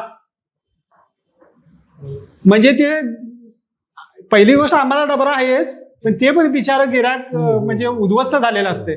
यासाठी आरोग्य विमा आमचा सुद्धा, किराणा दुकानदारांना पण कुठला आधार आहे विम्याचा? आरोग्य विमा नाही, पुढच्या म्हणजे भविष्यकालीन तरतुदीसाठी काही नाही, फंड नाही, पेन्शन योजनेत आमचा सहभाग घ्या, आमचं हे घ्या थोडं कॉन्ट्रीब्युशन. पण पेन्शन योजना किराणा दुकानदारांसाठी पण आली पाहिजे, त्यासाठी आमचं भागीदारी घ्या थोडीफार महिन्याला. या अशा सर्वसामान्य ग्राहकांचा विमा नाही आहे, अज्ञानी आहेत लोक त्याबद्दल, त्यांना काहीच माहित नाही तो कसा उतरायचा, 1 रुपयात मिळते वगैरे माहित आहे पण माहित नाही. हे सगळं घडणं आवश्यक आहे. आणि यातले थोडेफार मुद्दे खूप यावे. चांगलं, खूप नमस्कार. मी विठ्ठल भागोजी येडगे, एक रिक्षा मामा म्हणून काम करतो. रिक्षा मामा म्हणून काम करत असताना रिक्षा चालक हा एक समाजातील एक तळागाळाचा एक छोटासा घटक आहे. आज या ठिकाणी काशीद सरांनी महागाईचा भस्मासूर ह्या संदर्भात विविध मान्यवरांना ते चर्चा करण्यासाठी बोलवलं. त्यामध्ये एक रिक्षा चालकांची पण त्यांनी विचारपूस करून त्यांनी आमंत्रण केलं. त्याबद्दल प्रथमदर्शनी मी त्यांचा आभार मानतो. रिक्षा मामा म्हणून काम करत असताना विविध अडचणी येतात. गाडीमध्ये मुलांची संख्या आमची लिमिटेड असते. हे जरी बघत असलो तरी सध्याच्या मार्च महिन्यापासून ते एप्रिल पर्यंत मुलांच्यातून मिळणारे 2 पैसे, त्यातून त्या गाडीचं जाणारं इंधन, LPG गॅस, ह्याच्या व्यतिरिक्त आमच्या मुलांचं शिक्षण, आमचं पोटपाणी, आईवडिलांचं दवा डॉक्टर, घर बांधलेलं, घराचा हप्ता, गाडीचा हप्ता चालू असेल तर गाडीचा हप्ता. आजपर्यंत 2000 सालापासून मी विद्यार्थी वाहतूक सर करतोय.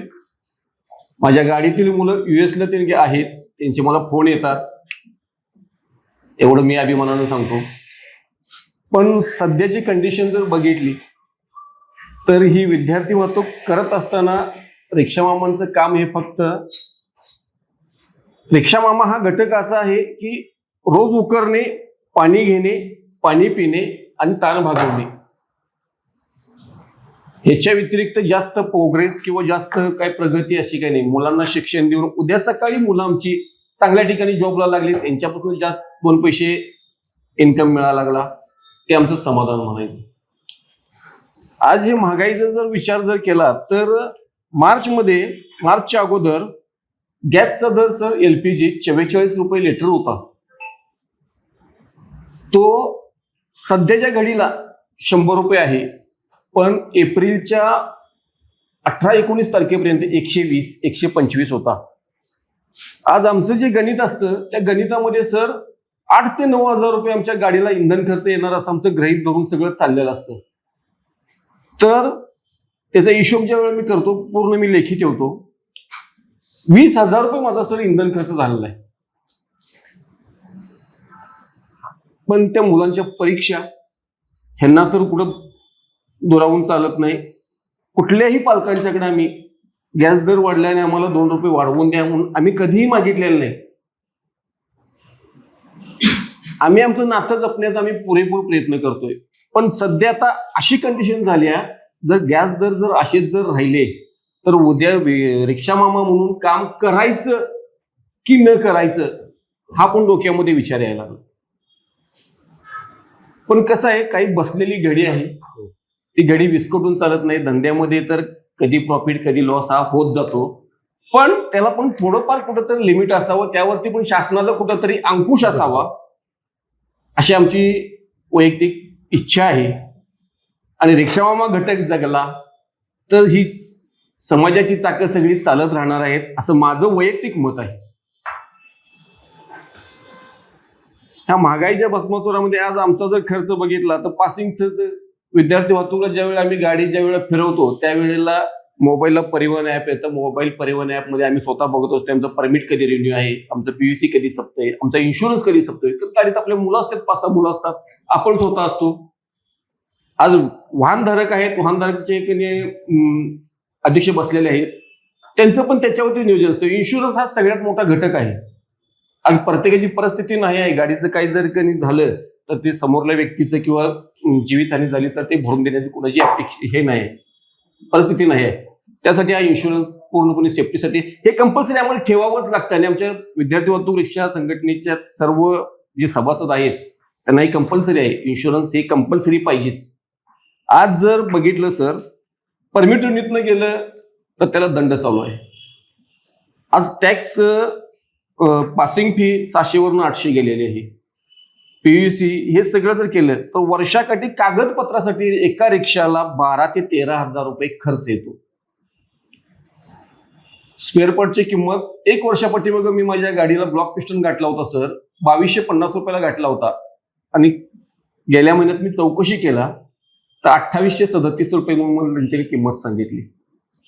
आज ह्यांची महागाई वाढत जाते. माझं रिक्षा चालक सारख्या की नाही सर्वसामान्य घटकांनी आज शासनाने आम्हाला मीटर वाढवून दिलं तर आम्हाला पालकांना सांगून 2 रुपये वाढवून घेता येतं. शासनाने मीटर पण वाढवून दिलेलं नाही, गॅस दर वाढली तरी पण. आम्ही पालकांना सांगायचं काय आणि त्यांच्याकडनं वाढीव दर घ्यायचा कसा, हा सगळ्यात मोठा प्रश्न आमच्यामध्ये तयार झालेला आहे. आणि आमच्याकडे काय अशी काही नाही की सगळ्यांचीच मोठ्यांचीच मुलं आहेत अशी पण नाही. सर्वसामान्य भांडी घासायला जाणाऱ्या महिलेचा पण मुलगा आमच्या गाडीत आहे. कारण प्रत्येक आई वडिलाची इच्छा अपेक्षा असते की आपलं मूल चांगल्या शाळेमध्ये जावावं, चांगल्या शाळेमध्ये शिकावं. आज शाळा जरी आपल्या सभोवती असल्या तरी पण माझी इच्छा असते माझा मुलगा त्या सेंट जोसेफ सारख्या शाळेमध्ये जावा किंवा प्रायव्हेट हायस्कूल सारख्या शाळेमध्ये जावा, ही माझी इच्छा असते. त्यामुळे मी जरी कितीही जरी काबाड कष्ट करत असलो तरी मला मुलाला सोडणे आणि आणणे मला शक्य नाही. म्हणून रिक्षा मामांची त्या ठिकाणी मदत घेतली जाते. रिक्षा मामा घेऊन सोडतात, घेऊन येतात. काही जरी माहिती असेल, शाळेचे मेसेज असेल किंवा शिक्षकांचा काही निरोप असेल तर त्या पालकांना आवर्जून सांगतात. त्यामुळं सर्वसामान्य घटक जगावा, सर्व समाज जगावा, ह्यासाठी जर आपल्याला तुम्ही जो प्रयत्न करताय त्याला खरोखर कुठंतरी यश यावं. आणि माझ्या मते मीडियामध्ये पहिल्यांदाच सर हे तुम्ही हे त्यांनी भरवले असं माझ्या निदर्शनात आहे काय. आणि खरोखर असं तुम्ही भरवल्याबद्दल खरोखर पहिलं की नाही तुमचं अभिनंदन. बाकीची महागाई जी आहे, जे सर्वसामान्य घटकाला जे पोट भरण्यासाठी लागतं अन्न, ते अन्न शेतकरी पिकवतो. ते काय कुठनं आपल्याला छापखान्यामध्ये छापून तयार करता येत नाही. शेतात शेतकरी उतरला तर जनता जगणार. त्यामुळं खरा पोशिंदा जगला पाहिजे तर आपण सगळी जगू, तर ही सगळी महागाई जगू. दुसरी गोष्ट, ह्या अन्नधान्याचा जो दर आहे हा दर वाहतुकीवरती अवलंबून असतो. तुम्ही वाहतुकीला लागणारं जर इंधन जर वाढवलं तर आज 5 रुपयाची वस्तू आपणाला 5 रुपयाची वस्तू जर 8 आणि 9 रुपये जर घ्यायची वेळ आली तर ते आपल्याला पण परवडणार पाहिजे. प्रत्येकाचं एक बजेट असतं ठरलेलं. आज महिलांच्याकडे जर बघितलं तर घरात तेलाला एवढे दिवस गेलं पाहिजे, डाळी एवढे दिवस गेले पाहिजे, बाकीच्या गॅस एवढ्या दिवस गेला पाहिजे, हे त्यांचं नियोजन असतं. तसंच आपल्या ह्या सगळ्या समाजाचं पण नियोजन आहे. ते नियोजन जर चाकोरी पद्धतीनं जर जायचं म्हणलं तर वाहतूक खर्च जर कमी झाला, म्हणजे इंधनचं दर जर कमी झाले तर माझ्या मते सर्व घटक इथले सुखी, थोडेफार का असना सुखी होतील. नमस्कार, मी नील वाधवानी बोलतोय. मी एक स्टेशनरी व्यावसायिक आहे. माझ्या स्टेशनरीचं नाव अशोका स्टेशनर्स कोल्हापूर आहे. सध्या आपण स्टेशनरीचं काय इम्पॅक्ट पडलेला आहे याबद्दल पण बोलतोय. स्टेशनरी हे आपण फक्त वही आणि पुस्तकं नाहीत, त्यात बरेच रजिस्टर वगैरे हे सगळे येतात. आणि आपण आता इथं आज आलोय दरवाढच्या बद्दल बोलण्यासाठी. त्यात जे स्टेशनरीचे रेट्स आहेत ते बरेच वर्षानं वाढत आलेले आहेत. आणि जे कस्टमर आहे ते फक्त आणि फक्त फायनल प्राइस बघतो. आता स्टेशनरीचे रेट्स का वाढले, काय झालं, तर ते या मागचं कारण असं आहे की जानेवारी, समजा या वर्षाचं मी बोलतो, जानेवारीपासून आजपर्यंत जे नोटबुक मिल आहेत त्यांनी साधारण आपले 30%च्याहून जास्त प्राइसेस वाढवलेले आहेत. आणि दरवेळी एक 5-10% असे करून रेट वाढवत चाललेले आहेत. त्यासोबतच येतं manufacturing cost, labour cost etcetera.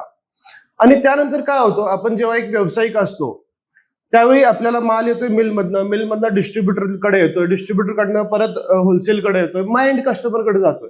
यात सगळीकडे लागणारं फ्यूल हे कन्सिस्टंट आहे आणि हे वाढत जातोय, त्यामुळे हे इम्पॅक्ट आपल्याकडे येतोय. आता पेपरचं सगळ्यात मोठा विषय आहे, जे सप्टेंबरमध्ये गव्हर्नमेंटने जे जीएसटी रिफॉर्म्स काढलेले, त्यात स्टेशनरी टॅक्स फ्री दाखवलेलं. म्हणजे स्टेशनरी म्हणजे जे शालेय उपयोगी वस्तू आहेत त्यांना आपण टॅक्स फ्री करणार, पेन्सिल वगैरे टॅक्स फ्री करणार. ते बरेच म्हणजे कंपनीकडेही त्यांनी प्रेशर टाकलेला की रेट कमी करायचे. कंपनीने ह्यात मार्क काढला, 1-2 रुपये स्वस्त केलं, थोड्या दिवसासाठी रेट कमी केलं, पण आज आपण परत बघतोय तर रेट सेम आहेत, जीएसटी गेलेली आहे त्यातली. आणि सगळ्यात मोठी गोष्ट आहे, तुम्ही लक्षात घेणार तर पेपर लागतो. दर एक ऑफिसमध्ये, व्यवसायामध्ये जिथं चालतो, सगळ्यात जास्त चालतो तो पेपर लागतो. पेपर जे आहे तो 12% मध्ये होता, त्याला जीएसटी घेऊन 18% मध्ये केलेला आहे. म्हणजे सरासरी जर आपण पकडलं 6% दरवाढ फक्त पेपरमध्ये घेतलेली आहे त्यांनी. आणि ते पण दर एक ऑफिसमध्ये जर आपण समोर बसतोय, आपण काही वापरतोय, तुमच्या हातात पेपर दिसणारच. आणि जे गव्हर्नमेंट ऑफिसेस आहेत, आपण जेव्हा सप्लाय करायचे इच्छुक असतो किंवा म्हणतो, तर जे गव्हर्नमेंट ऑफिसेस आहेत ते पण दर देत नाहीत. ते आमचे हिस्टॉरिकल प्राइसेस जे आहेत, जुने प्राइसेस होते, त्याला धरून बसतात की आता तुम्ही हे काय करणार. तुम्ही बाकी सगळ्या गोष्टींना वाटाघाटी ठेवताय, पण आम्ही जेव्हा खरेदीला जातो, आम्ही ऍज अ कन्झ्युमर राहतो, तेव्हा तुमच्याकडे काही उत्तर नाहीत. तुम्ही आम्हाला एकदम एम्प्टी ठेवताय. आणि त्यानंतर ह्याच्यामुळेही स्टुडंट्स जे आहेत त्यांच्यावरचंही ऍडिशनल कॉस्ट वाढलेलं आहे. वहीचं पालक येतोय, पालक जे गरीब दर्जाचे असतात, थोडे म्हणजे हे असतात कमीतले, ते येतात, ते विचारतात, येतात दुकानात, विचारतात वहीचे दर किती आहे, 450 आहे, 480 आहे, कमी लावा, आमचे 2 आहेत. हमालांची मुलं येतात, आम्हाला वाटतं की ते कसं अफोर्ड करणार. हे शिक्षणाचं फक्त समजा हे वही वगैरे पुस्तक वार्षिक एक खर्च आहे, त्याच्यानंतर त्यांच्यासारखं असेच बरेच खर्च आहेत जे त्यांना बघावे लागतात. आणि सगळ्यात जेव्हा जे स्कूल चालू होते त्यात एक मोनोपोली चालू झालेली आहे स्कूल्सची, की वह्या आमच्याकडनं घ्यायचे, पुस्तकं आमच्याकडनं घ्यायचे, टेक्स्टबुक आमच्याकडनं घ्यायचे. आता जे नोटबुक आम्ही 30-40 रुपयाला विकतो, शाळेत ते 60-70 रुपयाला विकतात. मग हे काय दुसरा मार्गच झाला पैसे काढायचा. स्कूलचे फीस तर घेतातच, यानंतर ह्यो एक वेगळा मार्ग काढलेला आहे त्यांच्यासाठी.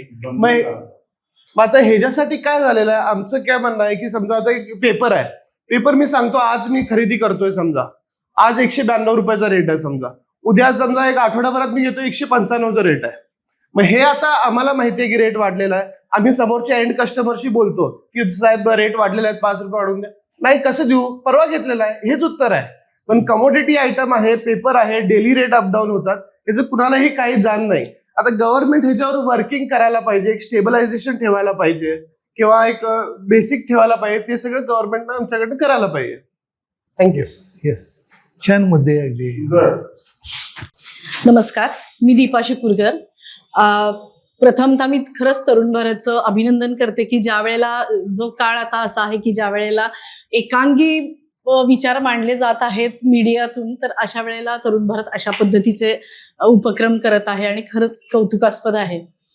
आज इथं येण्याआधी आता मी सगळ्यांचे ज्या वेळेला प्रातिनिधिक स्वरूपात ऐकलेलं आहे प्रत्येकाचं मनोगत, तर त्यावेळेला मी खरं तर अजून धक्क्यामध्ये आहे की एक गृहिणी म्हणून किंवा एक पालक म्हणून.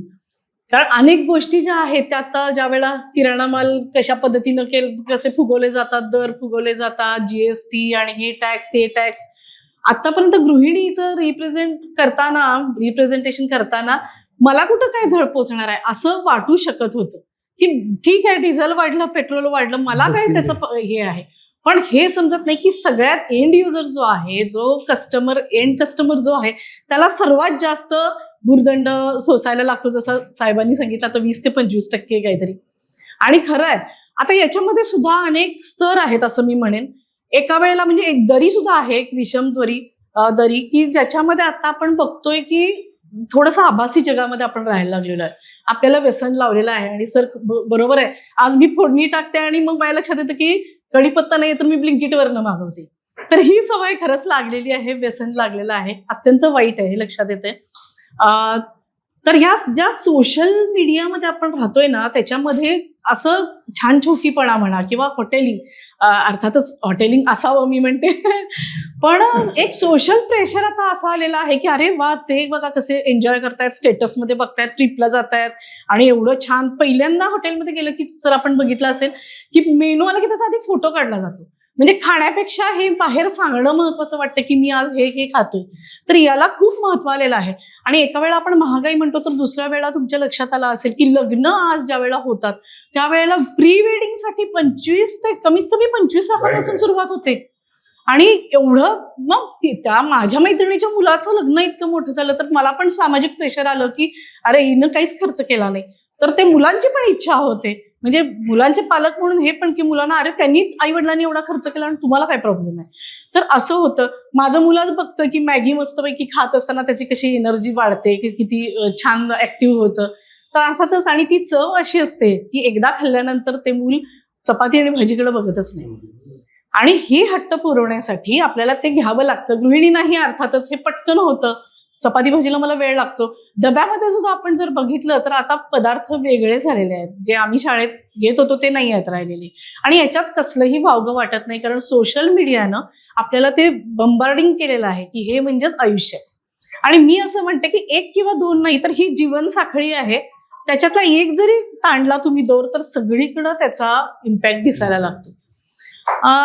प्रत्येक गोष्टीत असं. पण जर आता कामकरी महिला, कष्टकरी म्हटलं, आज माझ्या घरातली मोलकरीण म्हटलं, तर या महागाईचा फटका खूप जास्त तिला पडतो. एक तर दारू पित असतो नवरा, आणि मला असं वाटतं की हे नेटचे दर, दारूचे दर आहेत हे मात्र कम्फर्टेबल आहेत. म्हणजे नेट तर अगदी स्वस्त व्हायला लागले.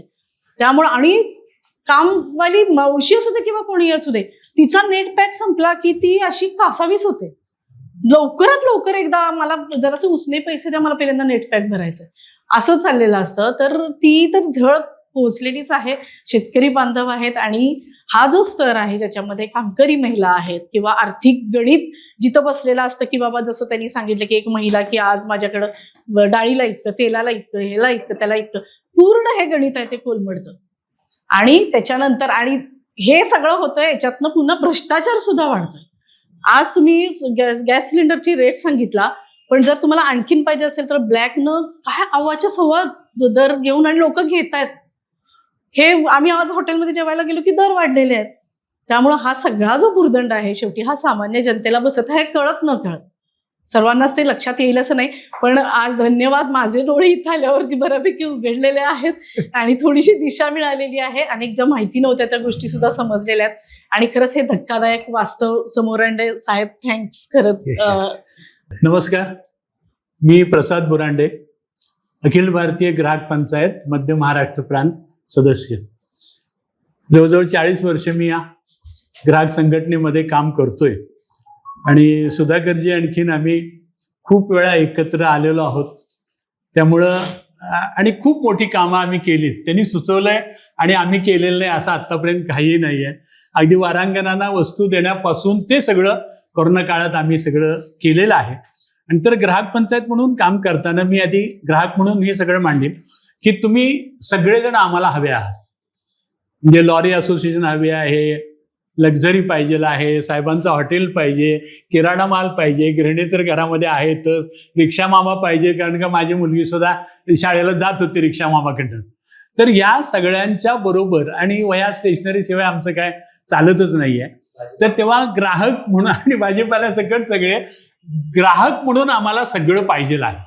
परंतु आम्हाला कसं वाटतं की ग्राहक म्हणून आम्हाला सगळं द्यावं, पण आम्हाला कुणी नाडू नये आणि आम्हाला कुणी गृहीत धरू नये. आता आम्ही मोठ्या प्रमाणात इतकं भांडतोय सध्या.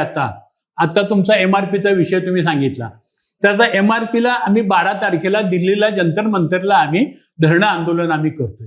कारण का MRP म्हणजे असं झालंय आता सध्या की 5 रुपयाची वस्तू, मूळ उत्पादन मूल्य त्याचं 5 रुपये आहे, त्याच्यावर 200 रुपये लावतायत आणि हे सांगतायत आम्हाला साहेब 150 रुपयाला घ्या, 50 रुपये सूट आहे. म्हणजे आम्हाला 5 रुपयाच्या वस्तूला 150 म्हणजे 145 माझा लॉस आहे. आणि माझा म्हणजे तुम्ही सगळे झाला त्याच्यात. पावडरचा डबा मला वेगळा आणि ह्याना वेगळा असं नाही आहे, तो सगळ्यांना एकच आहे. तर आम्ही आता सरकारकडे आम्ही आता ग्राहक पंचायत म्हणून अशी मागणी केली आहे की उत्पादन मूल्य वस्तूचं जाहीर करा. सरकारकडं सगळं उत्पादन मूल्य सगळ्या वस्तूंचं आहे. पाण्याची एक बाटली आपण विकत घेतो 15 रुपये, तो बिचारा तो आम्हाला त्याच्या आमची 20 रुपये घेतोय तो.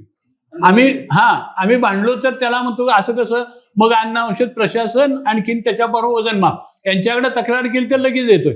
आणि आम्हाला तक्रार करायला नको वाटती ग्राहक म्हणून, कारण काय त्या 5 रुपयासाठी त्याला 15,000 रुपये सुधाकर दंड आहे.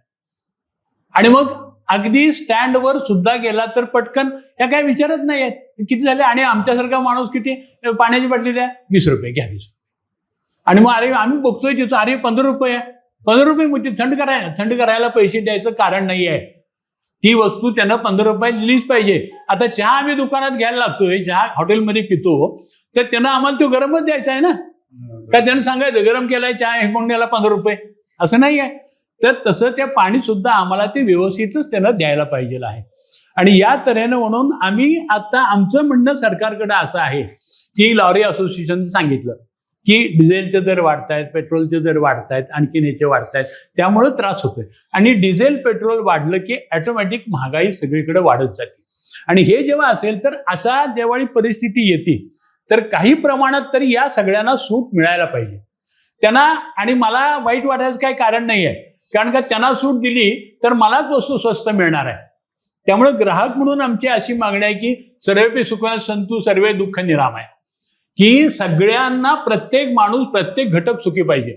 शेतकरी सुखी पाहिजे, डेअरीला दूध घालणारा सुखी पाहिजे, त्याच्यानंतर त्याच्या घरात शेणघाण काढणारा माणूस पण सुखी पाहिजे. आणि सर्वसामान्य माणसापर्यंत. आणि आमचं किराणा माल असोसिएशन असेल, किराणा दुकानदार असोसिएशन असेल, आम्ही तर सगळीकडे अशी मागणी केली आहे की मॉलमध्ये खरेदी करू नका, ब्लिंकिटवरनं मागवू नका, त्याच्यानंतर अमेझॉनवरनं काही घेऊ नका. कारण का तुम्ही दुकानदाराकडे जावा, मध्यंतरी वर्गणी मागायला दुकानदार आणि खरेदीला अमेझॉन, हे कुठं चालणार. की आमच्या समाजातला जो एक घटक आहे तर तो घटक आपण मोठा केला पाहिजे. शेतकरी सुखी तर सगळी सुखी. शेतकऱ्याला आता बघा, आता पेरणीचा हंगाम आलाय, बियाणं महाग, खतं महाग, औषधं महाग. तर आमची सरकारला अशी विनंती आहे की तुम्ही त्याला महागवला का नाही आत्ता, की ते पुढं आम्हाला सगळं मागणार आहे. तर तेव्हा आत्ता काही प्रमाणात जर का अनुदान देता आलं, शेतकऱ्याला खरेदीवर देता आलं तर द्या, पण तो फायदा त्याच्यापर्यंत मिळाला पाहिजे. 200 रुपये जर का त्याची MRP असेल तर 200 रुपयाचं तुम्ही 150 रुपयात, तर त्याला 110ला कसं मिळेल हे तुम्ही बघा. आणि याच्यावर सरकारची यंत्रणा जर कामाला लागली तर सगळं आहे. एक उदाहरण म्हणून सांगतो, परवा मध्यंतरी काही पेट्रोल पंपावर असं झालं की पेट्रोल बंद, पेट्रोल नाही. लोक शेवटी मग जी माहितीची त्या काय झालंय, तुम्ही काय करताय, काय करतोय, जातो म्हणलं आता कलेक्टर ऑफिसला. आम्ही 4-5 जण गेलो पुरवठा अधिकाऱ्यांच्याकडं, म्हणलं नाही, म्हणलं पेट्रोल तुम्ही आता सांगितलं मग कोणतरी तसं पेट्रोल डिझेल सगळं व्यवस्थित आहे, सगळीकडे आहे. पण म्हणलं तिथं बघा जाऊ बोर्ड लावले. नाही, आता मी पुरवठा अधिकाऱ्याला पाठवते आणि बघून येते. आणि तिथनं त्याने माणूस बाहेर काढला, आणखीन सगळ्यांचे दर ते फलक आत घेतले. म्हणजे असं करू नका. माझी सगळ्यांना विनंती आहे की जेव्हा तुमच्याकडे वस्तू आहे ना तुम्ही विका. आता नागेशकर साहेबांनी सांगितलं की हे सगळं करत असताना की आम्हाला मिळणारी जी वस्तू आहेत हॉटेलमध्ये ती ते फार वाढवू शकत नाहीत. रिक्षा मामा काय दर वाढवते, शक्यच नाही त्याचं वाढ. उलट आता पोरांची शाळा सुटल्यावर त्यांनी आईस्क्रीम दिला असं. तर हे सुरू आहे सगळीकडं. तर ग्राहक संतुष्ट करायचा असेल तर तुमच्या सगळ्यांच्यामुळंच तो संतुष्ट होणार. आणि या सगळ्यासाठी ग्राहक पंचायतीची जी काय मदत लागेल ती आम्ही सगळ्यांना करायला तयार आहोत. आम्हाला तुम्ही सांगा. आत्ताच माझे सुधाकरांना माहिती आहे, रेडिओवर माझे 100 भाग झाले सुलभ ग्राहक सुसंवाद. आणि याच्यामध्ये लोकांनी काय करायला पाहिजे, कसं करायला पाहिजे. आणि आम्ही आत्ताच सांगतो की तोड फोड, जलादो, मोड दो, आणखीन काय, इकडे दगड मारा, तिकडे दगड मारा, या सगळ्याच्या विरोधात आम्ही आहोत. आम्ही आतापर्यंत एकाही एसटीवर कधी दगड मारलेला नाही, पण आमची कामं आम्ही सगळी केलेली आहे. तर प्रश्न निर्माण झाला तर त्याचं उत्तर आपणच काढलं पाहिजे. सरकार म्हणजे तुम्ही आम्ही निवडून दिलीच माणसं आहेत, ती काय बाहेर कुठं आणून बसवलेली नाही आहेत. तर त्यावेळी ज्यावेळी हे आपण करू तर त्यावेळी आपल्याला निश्चितपणानं आपल्या सगळ्यांची मार्ग सापडतील. आणि महागाईचा आगडोंब उसळलेला आहे. आज तरुण भारतनं आपल्याला बोलवलेलं आहे. तर ही महागाई कमी कशी होईल, आपण सगळे सुखी झाले की महागाई आपोआप कमीच होणार आहे. तर तेव्हा आणि हे दुसरं कोण करणार आपल्यासाठी महागाई कमी? तर आपलं जे आपण निवडून दिलेलं जे शासन आहे मग ते कुठलं पण असू दे. तर आत्ताचं जे शासन आहे तर त्यांनी महागाई कमी होण्यासाठी म्हणून त्यांचे जे प्रयत्न आहेत ते शासनानं महागाई कमी होण्यासाठी प्रयत्न केले पाहिजेत. डिझेल असेल, पेट्रोल असेल, लाईट असेल, टेलिफोन असेल, या सगळ्या वस्तूंच्यावर या सगळ्यांच्या ज्या सेवा आहेत आणि ज्या वस्तू आहेत तर त्याच्यावरचा टॅक्स कमी केला तर आपल्याला हे निश्चितपणानं सगळं स्वस्त मिळेल, निदान अफोर्डेबल. आता लगेच ह्यांच्या आपण जेव्हा इथं चर्चेला आहे म्हणून ठीक आहे, आम्ही जेव्हा शासनाबरोबर चर्चेला बसतो तेव्हा म्हणतात की आता मग सरकारी कर्मचाऱ्यांचे पगार जाऊन ते महागाई वाढली, आमकं वाढलं, आम्ही सगळं दिलेलं, आम्ही देतोय सगळं लोकांना. तुम्ही देताय पण ते आमच्यापर्यंत कुठे येते? त्यांची क्रयशक्ती वाढली तर त्याचा परिणाम सामान्य म्हणजे आता ताईने सांगितलं तसं की माझ्या घरात काम करणाऱ्या बाईला मी वाढवतोय काय पगार? नाही वाढवत. माझा पगार वाढला, तिला तिचे जे काय 2,000 असतील त्यात मी तिला 2100 रुपये नाही देत. आणि मला सुट्टी आठवड्याला पाहिजे, सगळ्या सणांची सुट्टी पाहिजे, पण त्या बाईला सुट्टी हे सारखी दांड्या मारायला याचं काय करायचं? बदलू का काय? म्हणजे सामान्य माणसांच्यासाठी आपण ग्राहक म्हणून आपण जसं काम करतोय तसं सामान्य लोकांच्यासाठी सुद्धा आपण काम करायला पाहिजे. आणि आमची एवढीच मागणी आहे की जिथं ज्या वेळी महागाई होईल तर त्यावेळी सरकारनं ती कंट्रोल करायला पाहिजे की ज्या योगे सर्वसामान्य माणसाला त्याचा फायदा मिळेल, आणखीन सर्वसामान्य माणूस होरपळणार नाही.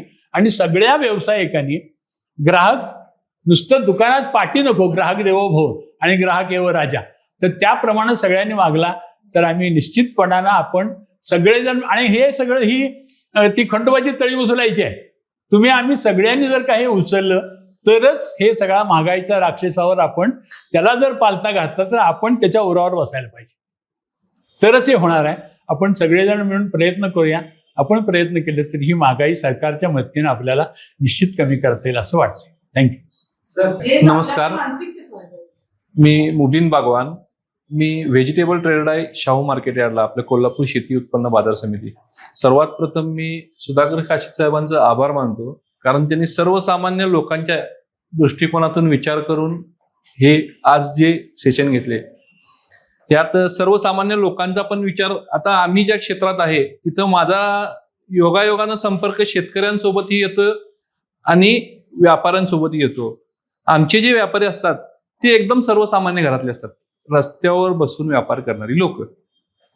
सगळ्यात पहिला जर जरी बसत असेल महागाईची तर ह्या 2 घटकांना बसते असं मला वाटते. कारण शेतकरी आणि व्यापारी हे दोघे पण, शेतकरी दिवस रात्र राबतोय, पूर्ण माल तयार करतोय. आता त्यात कसं आहे, आम्ही जे आहे ते म्हणजे आमच्या रिलेटेड जे आहे ते गाडी पण आम्हाला लागते, लॉरी पण लागते माल आणायला. हॉटेलला आमचे कस्टमर असतात, हॉटेलला भाजी आम्हाला द्यायला लागते. किराणा मालला शेतीत उत्पादन झालेल्या प्रोडक्ट पासून किराणा मालचे प्रोडक्ट बनतात. आणि रिक्षा आमच्या मार्केटमध्ये दररोज जवळपास 150 ते 200 रिक्षा असतात मालांची ने-आण करायला. सर्वांबरोबर आमचा कॉन्टॅक्ट आहे. आता त्यात कसं आहे माहिती आहे काय, तुम्ही जर म्हटला MRP, आमच्या शेतीमालाला MRP ठेवता येत नाही. कारण आमचा माल जो आहे तो पूर्णपणे नाशवंत माल असतो. तो फ्रूट असू दे किंवा भाजीपाला असू दे. यात कसं होते, आवक ज्या दिवशी जास्त होईल त्या दिवशी शेतीमालाचा दर पडतो, ज्या दिवशी आवक कमी होईल त्या दिवशी शेतीमालाचा दर ऑटोमॅटिकली वाढतो. आता त्यात कसं आहे, समजा आज जर भाजीचा दर कमी असला, आता त्याला कसं आहे, शेतकऱ्याने शेती उत्पादन केलं, त्यानं पाठवला माल मार्केटला, तर त्याला लागणारा गाडी खर्च वाढला. गाडी खर्च वाढल्यानंतर इथं आम्हाला दर वाढवून द्यायला पाहिजे शेतकऱ्याला. आमचा बिझनेस कसा असते, बेसिकली आम्ही शेतकऱ्यांकडून माल घेतो आणि तो व्यापाऱ्यांना देतो. व्यापाऱ्यांना देताना शेतकऱ्याचा पण विचार आम्हाला करायला पाहिजे आणि समोरच्या व्यापाऱ्याला पण विचार करायला पाहिजे. कारण कसं आहे, समजा एखादी वस्तू मी व्यापाऱ्याला 50 रुपयाने दिली तर त्या व्यापाऱ्याकडून समोर खाली जर घेणारे जे रोडवर घेणारे जे लोक आहेत, आपली सर्वसामान्य लोक आहेत, त्यांनी त्या प्रोपोर्शनमध्ये त्यांच्याकडून विकत घेतली तर त्याला पण पैसे होणार आणि शेतकऱ्याला पण पैसे जाणार. आणि हे जर गणित जुळलं नाही तर तो शेतकरी समोरचा व्यापारी माल घ्यायला बघत नाही, माल शिल्लक राहतोय, त्यात शेतकऱ्याचं नुकसान होते कारण त्याच्या मालाला विक्री लागली नाही. आणि ह्यात कसं होतंय, ह्यात शेतकऱ्याचं पण नुकसान होते. मग आम्हाला काय करायला लागते, रेट कमी करून द्यायला लागतोय. आता आमचा रोल काय असतोय, आम्ही शेतकऱ्याकडून घेताना पूर्ण माल आपण कॅशमध्ये घेतोय आणि समोर देताना क्रेडिटवर देतोय. मग समोरचे पैसे पण यायला पाहिजेत, कारण त्याची विक्री झाली, त्याला 4 पैसे मिळाले तर तो आम्हाला देणार. आता महागाईची झळ अशी आहे साहेब, समजा एखादा वस्तू त्यानं घेऊन गेला, त्याची विक्री झाली, त्याला दिवसासाठी राहिले बाबा एक 100-200 रुपये राहिले, तर दुसऱ्या दिवशी सकाळी उठल्यावर त्याला चहा पाण्याला दुधाला 100 रुपये कधी सप्तात कळत नाही सर्वसामान्य माणसाला. मग त्याचं घर कधी चालवणार, आमचे पैसे कधी देणार आणि पुढे त्याची दिनचर्या कशी चालणार, याचा विचार कोण करत नाही सर. दुसरी गोष्ट, तसं जर अडकत गेलं तर ती मार्केटला यायचं बंद करतात. आमचं इथं त्यांचं पण चक्र फिरायचं बंद होते, हा पण एक भाग येतोय. त्याच्यानंतर बाकीच्या गोष्टीत म्हटलं तर MRP ह्याचा मुद्दा तर विषयच येत नाही आमच्या इथे. MRPचा पण विषय येत नाही. आता कोल्हापूरचा जर अभ्यास केला तर शाहू मार्केट यार्डमध्ये जवळपास 300 ते 350 लोक आहेत जी कमिशन एजंट आहेत आणि 7,000 व्यापारी आहेत. या सगळ्यांना याची झळ लागतच आहे, महागाईची झळ या सगळ्यांना लागतच आहे. आज जर पेट्रोल किंवा डिझेल वाढलं तर सगळंच वाढत गेलो हो. त्यांचा पण खर्च वाढला, इकडे शेतकऱ्यांचा पण खर्च वाढला, सगळ्यांचा खर्च वाढतच गेलं. त्यामुळे त्यांना पण काय राहणार नाही, यांना पण काय राहणार नाही. आणि ही जी सर्वसामान्य लोक आहेत ही यांच्यावर काही दिवसांना मला वाटते उपासमारीची वेळ येईल, कारण त्यांच्याकडे पैसेच राहणार नाहीत, ती माल घ्यायला पण इकडे येणार नाहीत. मग यातनं कसं मार्ग काढायचं, काय काढायचं, हे साहेब तुम्ही सरकार पुढे मुद्दे मांडून यातनं काय तर मार्ग काढावा अशी आम्हाला विनंती आहे आमची. थँक्यू.